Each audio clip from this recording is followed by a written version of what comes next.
আমরা গত খুতবায় ধারাবাহিকভাবে শুনেছিলাম মুহররম মাস আরবি 12 মাসের প্রথম মাস এবং মুহররম মাসে যুদ্ধ বিগ্রহ করা নিষেধ ছিল। তার ধারাবাহিকতায় সফর মাস আইয়ামে জাহিলিয়াতের যুগে এই সফর মাসকে কুলক্ষণ মাস বলা হতো। এই মাসকে আরবের লোকেরা ভালো মনে করত না।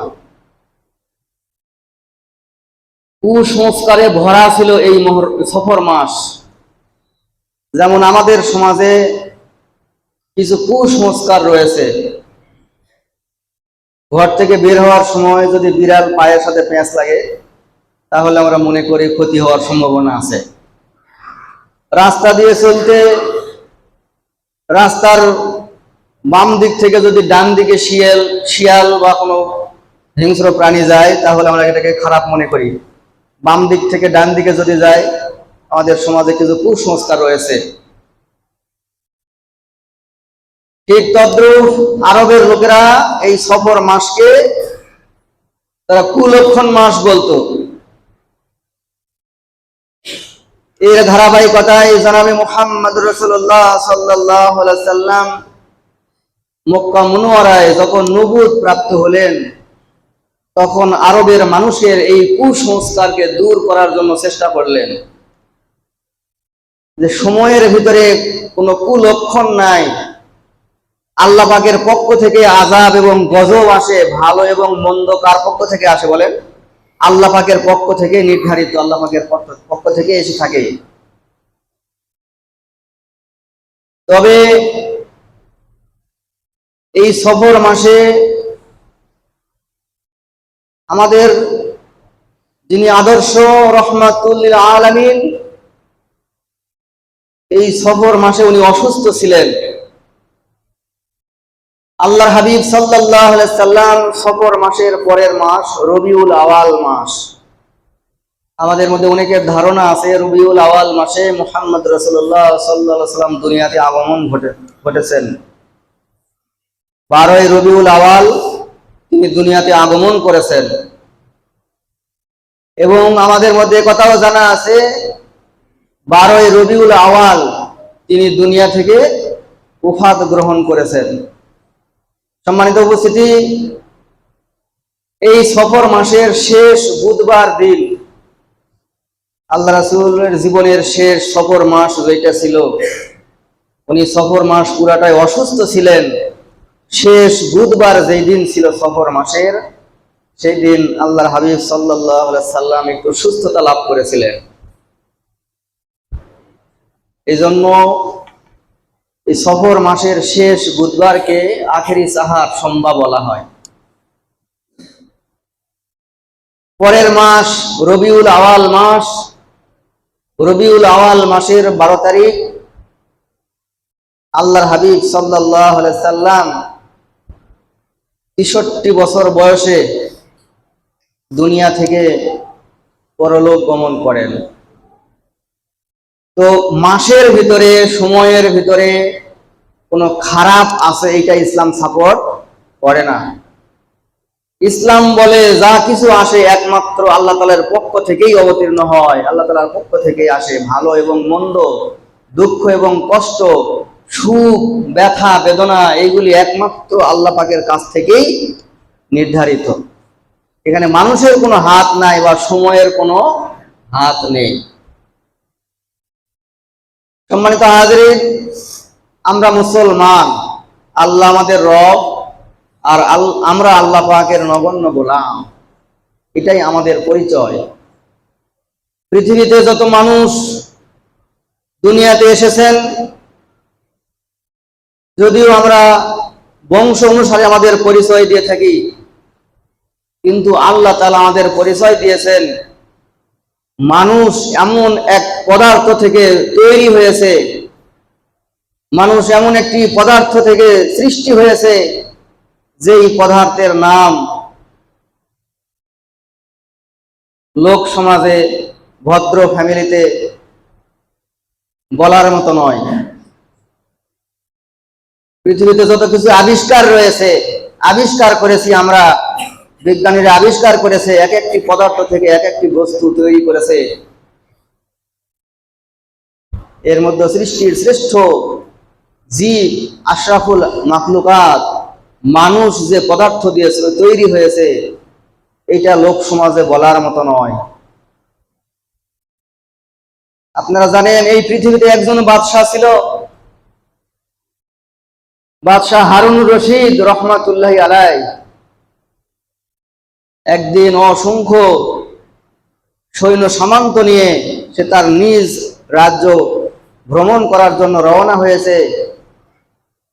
এমন সময় একজন ভিখারি বেশে পাগল রাস্তা অবরোধ করে দাঁড়িয়ে গেছে।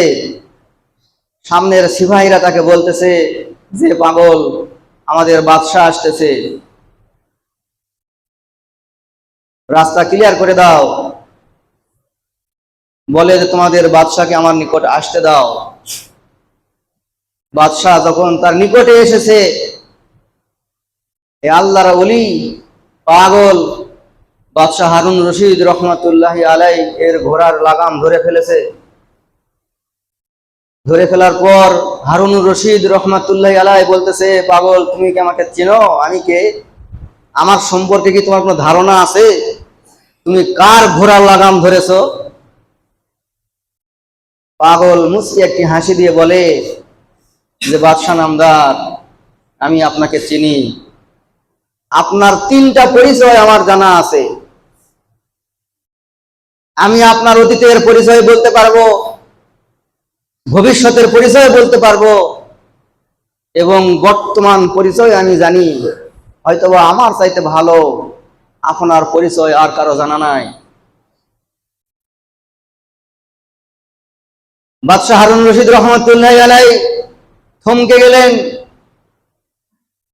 ডাক দিয়ে বললেন, আল্লাহর বান্দা, বলো আমার কি পরিচয় তোমার জানা আছে?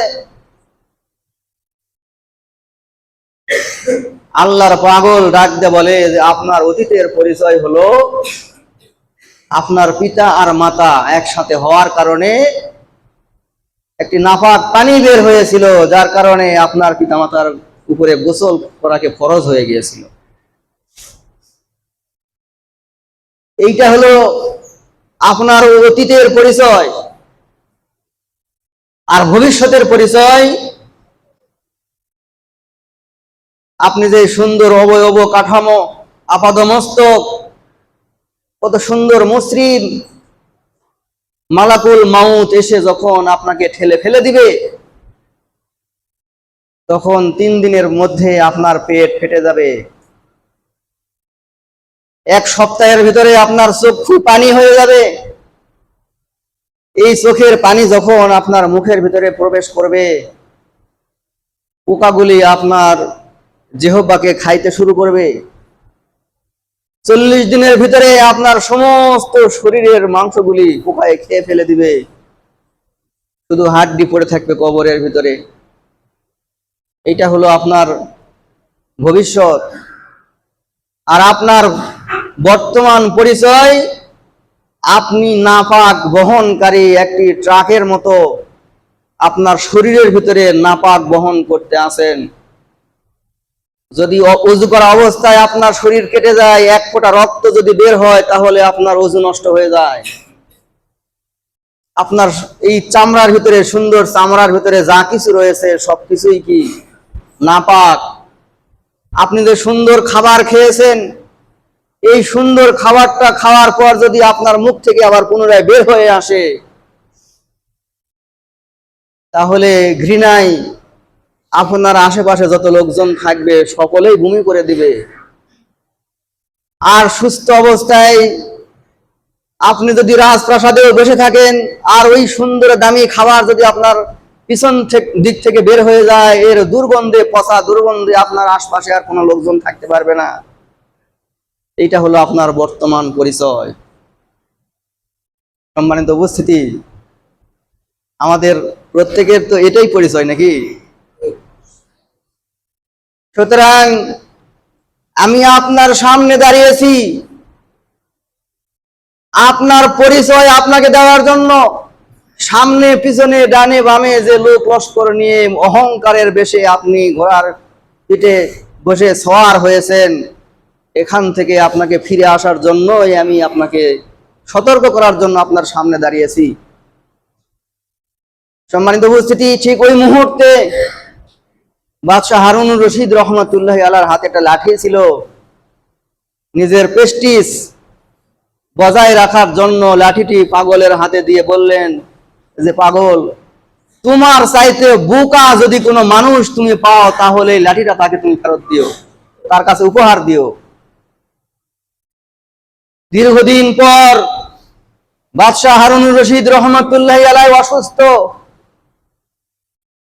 মৃতশয্যায় শায়িত। এই পাগল ওই লাঠিখানা নিয়ে বাদশাহ হারুন রশিদ রহমতুল্লাহ আলার সামনে এসে সালাম দিলেন, আসসালামু আলাইকুম। বাদশাহ নামদার বলে, বাহলুল, তুমি আবার আমার কাছে ফিরে এসেছো।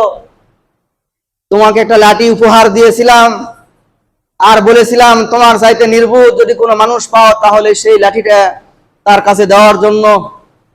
তোমার হাতে তো এখনো আমি লাঠি দেখতেছি। বাহলুল রহমতুল্লাহ আলাই ডাক দিয়ে বললেন, জাহাপনা, আপনি যেদিন আমাকে এই লাঠি উপহার দিয়েছেন সেই দিন থেকে আমি নাওয়া খাওয়া ভুলে গেছি। মাসের পর মাস পথ অতিক্রম করেছি, বহু মানুষের নিকটে গিয়েছি, কিন্তু আমার চেয়ে নির্বোধ মানুষ আমি কাউকে দেখি নাই। পরিশেষে আমি আপনার দরবারে হাজির হয়েছি, তো আপনি এই অবস্থায় কেন? বলে, বাহলুল, আর বলো না, আমি অসুস্থ, আমি আর নিজে নিজে দাঁড়াইতে পারি না, দাঁড়ানোর শক্তি হারিয়ে ফেলেছি। আমার রাজ্য যেটা ছিল, আমার কথায় মানুষ উঠা বসা করত, সেই রাজ্যটা আমি হস্তান্তর করে দিয়েছি। বাহলুল রহমতুল্লাহ আলাইহি বলতেছে, আপনি এখন কোথায় যাবেন? বলে, আমাকে এখন মৃত্যু পর্যন্ত অপেক্ষা করতে হচ্ছে। যখন আমার মৃত্যু হয়ে যাবে তখন অন্ধকার কবরে মুহাম্মদ রাসূলুল্লাহ সাল্লাল্লাহু আলাইহি সাল্লামের আদর্শ মোতাবেক আমাকে কবরে নিয়ে যাওয়া হবে। বাহলুল রহমতুল্লাহ আলাইহি মুস্কি একটি হাসি দিয়ে বললেন, জাহাপনা, আপনি যে কবরে যাবেন সেখানে কোনো সৈন্য সামন্ত পাঠিয়েছেন? বলে, না, সেখানে তো কোনো সৈন্য সামন্ত পাঠানো যায় না। বলে, সেখানে কি কোনো খাদ্য ভান্ডার, দামি দামি খাবার ব্যবস্থা করে রাখছেন? বলে, না, সেখানে কোনো খাদ্য পৌঁছানো সম্ভব নয়। তাহলে নিশ্চয় যেখানে আপনি যাবেন সেখানে খাট পালঙ্ক সুন্দর করে সুসজ্জিত করেছেন।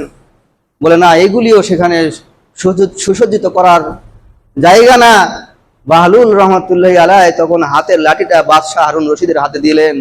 দেওয়ার পর বললেন যে, আপনি আমাকে যেই দিন দায়িত্ব দিয়েছিলেন এই লাঠিটা আমানত হিসাবে, সেই দিন থেকে আমি খুঁজে খুঁজে খুঁজে খুঁজে আজকে আমার চাইতে নির্বোধ একজন ব্যক্তিকে পেয়েছি, তাকেই আমি এই লাঠিটি উপহার দিতে চাই।